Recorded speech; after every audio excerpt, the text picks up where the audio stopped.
رسول اکرم کی حدیث نقل کی ہے کہ اللہم صلی علی محمد، اسی لیے میں نے عرض کیا نا اللہم ماشاءاللہ صلی علی، بڑا اہم درس ہے، خاص طور پہ جوان جو بیٹھے ہیں جن کی ابھی شادیاں نہیں ہوئی ہیں یا ہو گئی ہیں، ان کے بچے جوان ہیں، اب وہ آگے کریں گے تو وہ ان مسائل سے آشنا ہو، ان مسائل کو سمجھیں۔ اب رسول اکرم کی حدیث ہے النکاح من سنتی، نکاح میری سنت، فمن رغب عن سنتی، جس نے اس نکاح سے منہ موڑا فلیس منی، وہ میری امت میں سے نہیں ہے۔ نکاح کا انکار کرنے والا رسول کی امت میں نہیں ہے۔ اللہ اکبر۔ ایک مستحب ہے نا، ایک مستحب چھوڑنے سے رسول فرماتے میری امت سے خارج ہے، تو کتنی اہمیت ہوگی اس مستحب کی۔ اور فرما ہے سنت، واجب اس وقت ہے جب لڑکا یا لڑکی کا گناہ میں مبتلا ہونے کا خطرہ ہو تو واجب ہے، مستحب نہیں، پھر واجب ہے، نکاح واجب ہے، عقد واجب ہے۔ توجہ فرما دو۔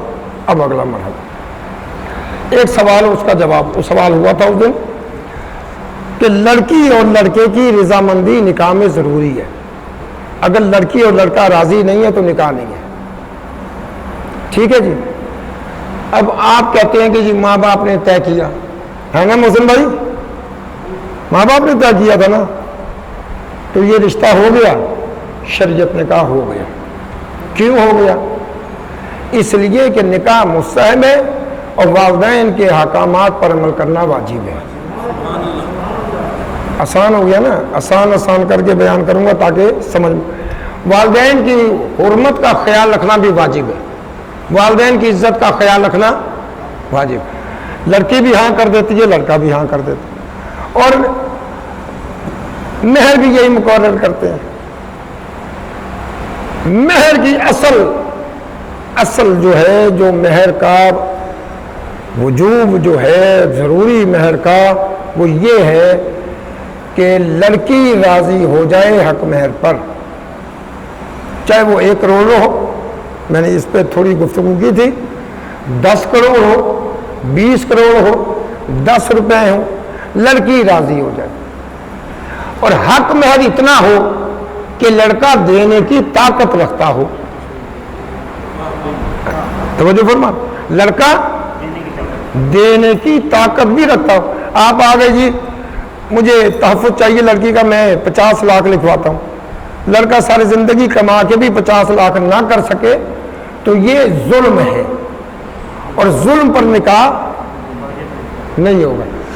لڑکی حق مہر اتنا ہو کہ لڑکا آسانی سے وہ پے کر سکتا ہو، دے سکتا ہو۔ ایک حضور کی حدیث ہے کہ حق مہر کم از کم ہو۔ سب سے بہترین نکاح وہ ہے جس کا حق مہر کم ہو۔ اب کم میں کوئی قید نہیں ہے، یہ ہمیں اختیار دیا، ہم 100 روپے رکھ لیں، ہم 10 روپے رکھ لیں، ہم 20 روپے رکھ لیں، ہم 1 لاکھ رکھ لیں، ہم 1 کروڑ رکھ لیں، یہ ہمارا اختیار ہے۔ میں نے ایسے اس دن کچھ ٹپس دیے تھے کہ 300 سے زیادہ نکاح یہاں آ کر پڑھ چکا ہوں ان 20 سالوں میں، 300 میرے سامنے بیٹھے نے کچھ شہزادے جنہیں تھے، میں آپ پڑھے نہیں نکاح، اب بچے ماشاءاللہ ان کے بڑے ہو گئے، سلامت رہے۔ غور کیجئے گا، ایک نکاح ایسا بھی پڑھا کہ جس میں حق مہر کیا تھا کہ 5 مرتبہ لڑکا صحیح معنی میں درود پڑھ دے۔ جی اللہم صلی علی محمد و علی محمد، بات آ رہی ہے سمجھ؟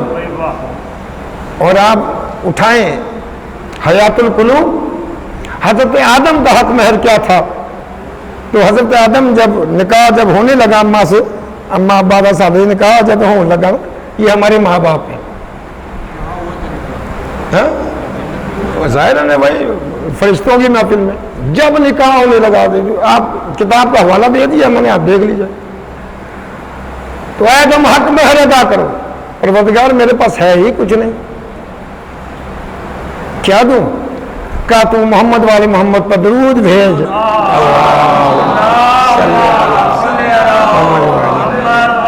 ایک سسٹم. اگلا مرحلہ یہ ہے کہ حق مہر میں کیا پیسے ہی دینا جائز ہے؟ اب میں نے ایک مثال دے دی کہ درود پہ بھی ہو سکتا ہے. حضرت امام محمد تقی علیہ السلام اللہ کا جب عقد ہوا ظالم کی بیٹی اور ہمشیرہ سے، تو آپ نے فرمایا کہ میرے پاس حق مہر دینے کے لیے اس وقت کچھ نہیں ہے، ایک دعا کی کتاب تھی، یہ میں اپنا حق مہر قرار دیتا ہوں. یہ شاہ صاحب نے مجلس کروائی تھی، اس میں نے تفصیلاً عرض کر دیا تھا. تو یہ بھی حق مہر ہے. لیکن قرآن نے ایک حق مہر اور بھی بتایا.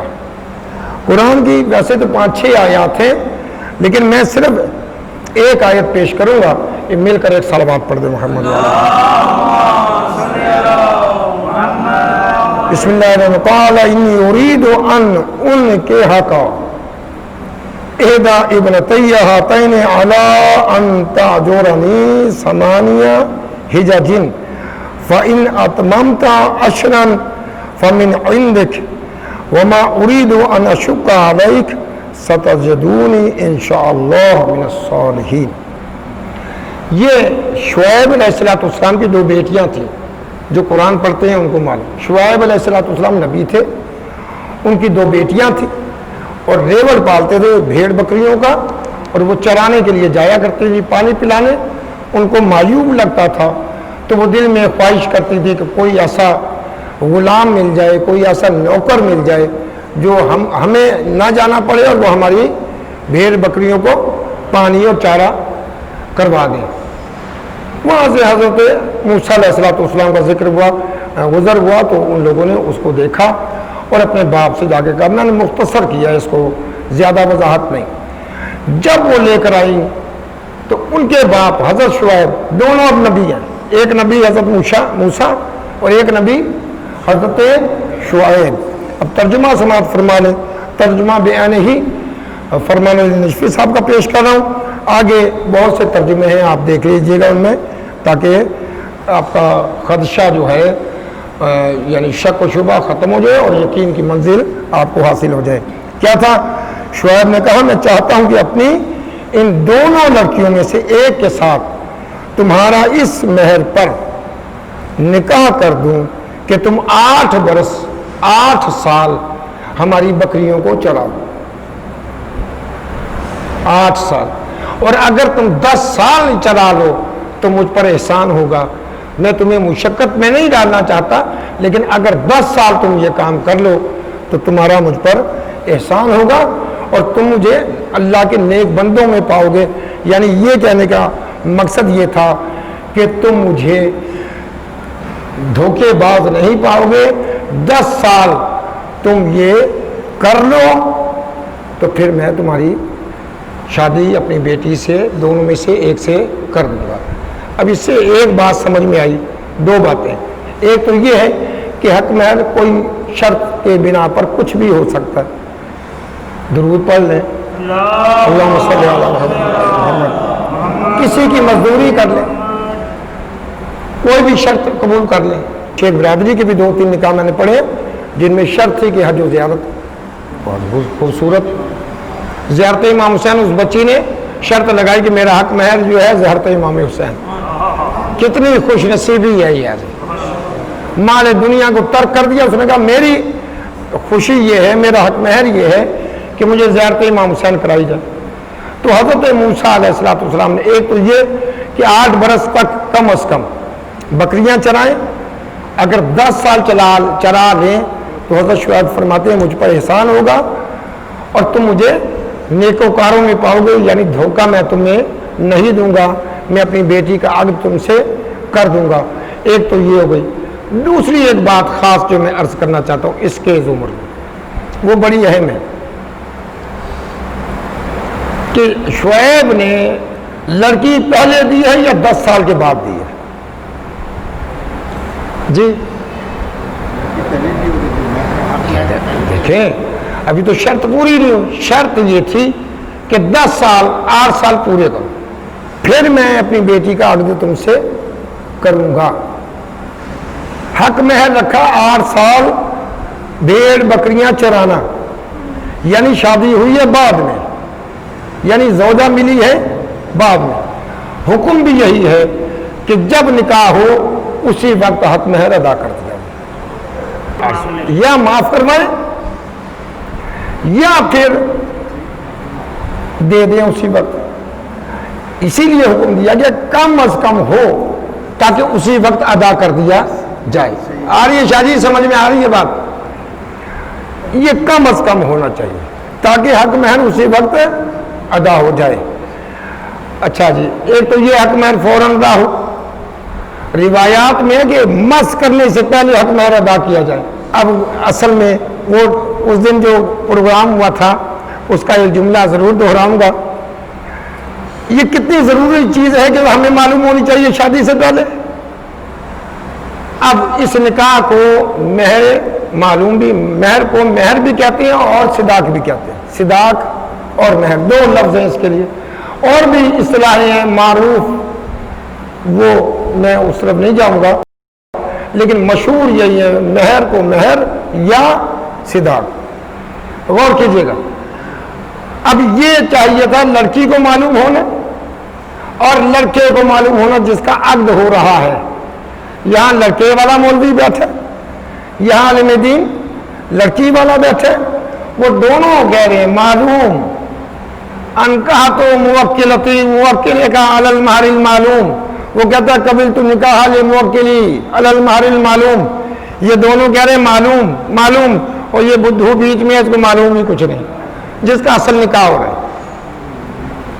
یہ پاگل کو معلوم ہی کچھ نہیں ہے جس کا نکاح ہو رہا ہے. جس کو معلوم ہونا چاہیے تھا اس کو یار کتنی بڑی یہ کتنی دین شناسی ہے، کتنی دینداری ہے، آپ سمجھائیں مجھے. اب جی آ رہی ہے بات سمجھ میں؟ اصل میں جس کو معلوم ہونا چاہیے تھا اس کو تو عالم دین کو یاد ہی ہے. اصل میں یاد ہونا چاہیے تھا اس کو جس کا نکاح ہو رہا ہے، جس بچے اور بچی کا نکاح ہو رہا ہے اس کو معلوم ہونا چاہیے تھا. وہ کہہ رہے معلوم، وہ کہہ رہے معلوم، وہ معلوم، وہ معلوم. بیچارے میں معلوم ہی نہیں. جو بیٹھا ہوا ہے سیرے باندھ کر اس کو بیچارے کو کچھ معلوم نہیں.